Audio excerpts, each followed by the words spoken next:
Sayonara Wild Hearts is a 2019 game created by Swedish developer Simogo. It's I guess you would say it's an interactive music video for a pop synth concept album? Yeah, that's probably the best way to describe this game.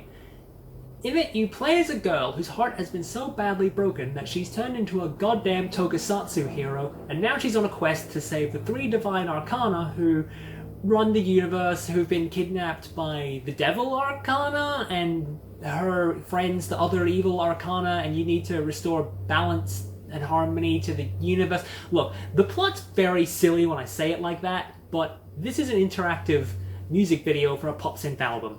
Were you expecting a game with a good plot? I said a game with a good plot.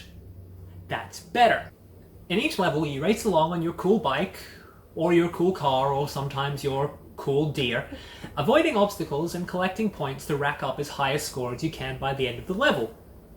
Did you ever play the Mega Drive Lion King game, and it's got that one level where you're racing towards the screen and you're avoiding all the wildebeests? It's like that.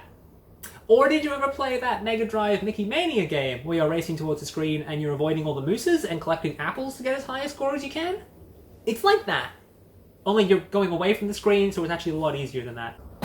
Look, it occurs to me that probably the better comparison that most people would be able to relate to in order to explain how this game works mechanically would be the levels in Crash Bandicoot where you're getting chased by a big boulder or whatever, but I'm not really familiar with Crash Bandicoot, because I didn't have a PlayStation growing up. I had a Nintendo 64, and I have no regrets about that.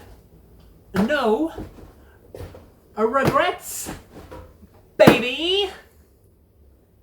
Well, obviously I have some regrets. At the end of each, call it world, there's a boss fight, kind of, with one of the arcana, and you get a fully vocalized song by Linnea Olsson. These songs are all well crafted and catchy little bops that are a delight to listen to. The game also throws a lot of little extra things on top of its basic gameplay in order to mix up the levels and keep things fresh. For example, there's one level where you're constantly switching back and forth between two parallel dimensions with two different sets of obstacles to the alternating beat of the song. That's a very fun level to play through. And I'm not going to tell you what any of the other little fresh twists are, because I want you to discover those for yourself, because sometimes it's fun to be surprised by things. Now, normally I'm not the kind of person who enjoys games that are all about just getting as high of a score as you can. I'm too young to have lived through the 80s arcade craze, but I really enjoyed this game. Now, did I really enjoy it because I really loved the pop synth soundtrack, and I love looking at those gorgeous visuals, and that matters to me more than gameplay that I might not super be into? Yes, obviously, of course it is. Sometimes it's okay to enjoy a piece of media for purely visual reasons and not have any deeper explanation for why you enjoy a thing.